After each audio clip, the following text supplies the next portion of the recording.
Um die Ansatzkontrolle zu verbessern, bietet sich an, auf der Trompete Töne treiben zu üben. Töne treiben, damit meine ich das Verbinden von zwei Tönen mit einem Glissando. Das klingt dann zum Beispiel so.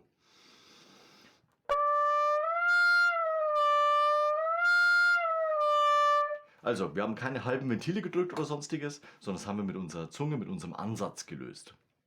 Und wenn ich jetzt zum Beispiel von C2 auf C3 diese Übung mache,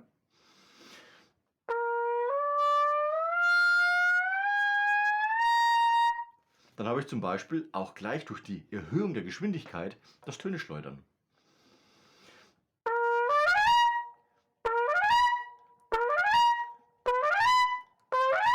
Und so weiter und so fort. Also immer nach vorne denken, nicht nach oben, dann bleibt der Hals offen.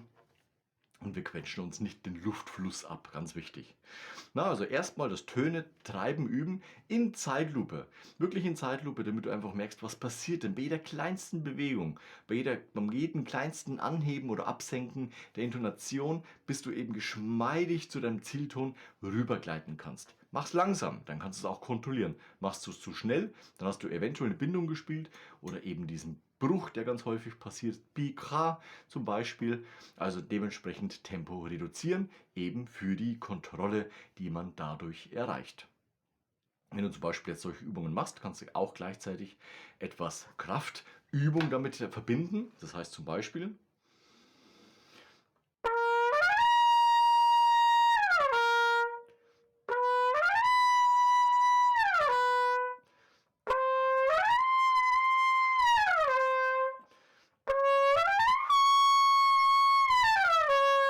und dann wieder nach unten eben. Das heißt, du spielst nach oben, hältst oben den Ton aus, 2, 3, 4 Sekunden und das wieder nach unten fallen.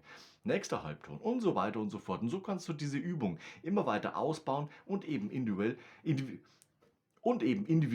auf dich anpassen. Wichtig ist hier auch, dass wir uns nach solchen anstrengenden Übungen, beziehungsweise Übungen, die uns einfach von der Muskulatur stark gefordert haben, auch wieder entspannen. Das heißt auf jeden Fall,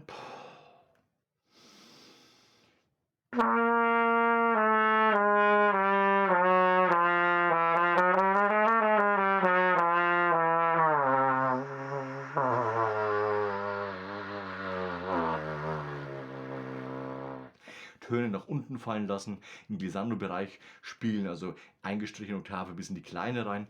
Oder ein anderes Tool, Didgeridoo ist ja auch immer ganz nett dafür. Das heißt hier auch Töne aushalten. Na, man hat hier ein wesentlich größeres Mundstück als zum Beispiel auf der Trompete.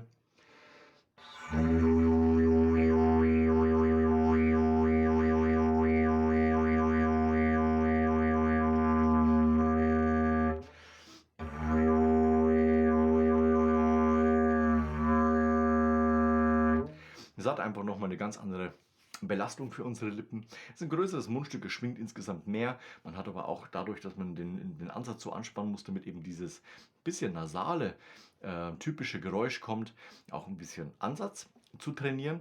Aber letztendlich geht es darum, dass man zum Beispiel auch den Ansatz halten kann und sein Zungentraining, seine Zungenflexibilität, nenne ich es jetzt mal, auf dem Didgeridoo hier trainieren kann. Das heißt, diese verschiedenen Klänge, diese verschiedenen Sounds zu erzeugen.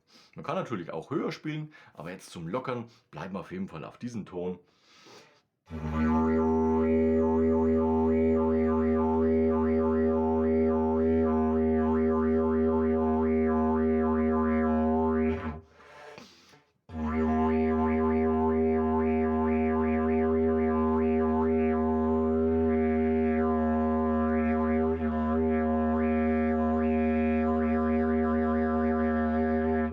Und so weiter und so fort. Auf jeden Fall merkt man, das kitzelt ordentlich und so soll es auch sein, dass unsere Lippen sich eben regenerieren können. Das Mundstück, bekommt ihr bei jedem musikalischen Fachhandel und das ist einfach ein Baurohr. Kauft euch das Mundstück, fahrt mit dem Mundstück im Baumarkt und probiert aus. 1, 2, 3, 4 Rohrteile sollten reichen. Nehmt die kleinen, die klingen insgesamt besser als ein langes oder 2 halblange. Also auf jeden Fall die kurzen nehmen, auch natürlich besser zu verstauen. Aber vor allem hier ist es von Vorteil, dass einfach der Klang besser ist. Ich habe beides ausprobiert, ganz langes Rohr und auch diese mittleren Rohre. Aber letztendlich sind die kleinen 4 Teile vom Klang, vom Spielgefühl auf jeden Fall am besten gewesen. Also Lockern nach anstrengenden Passagen beim Trompetespiel ist immer wichtig und natürlich dann gleich mit ein bisschen was anderem verbinden, wie zum Beispiel diesem Bauer Didgeridoo, ist auf jeden Fall immer eine gute Möglichkeit, um sein tägliches Trompetentraining etwas zu variieren. Wie machst du es? Wie lockerst du dich nach deinem Training? Beziehungsweise wie klappt es bei dir mit Töne treiben oder Töne schleudern? Ab in die Kommentare, ansonsten sehen wir uns nächste Woche zu einem neuen Video rund um Trompete spielen. Bis dahin, ciao, euer Nico.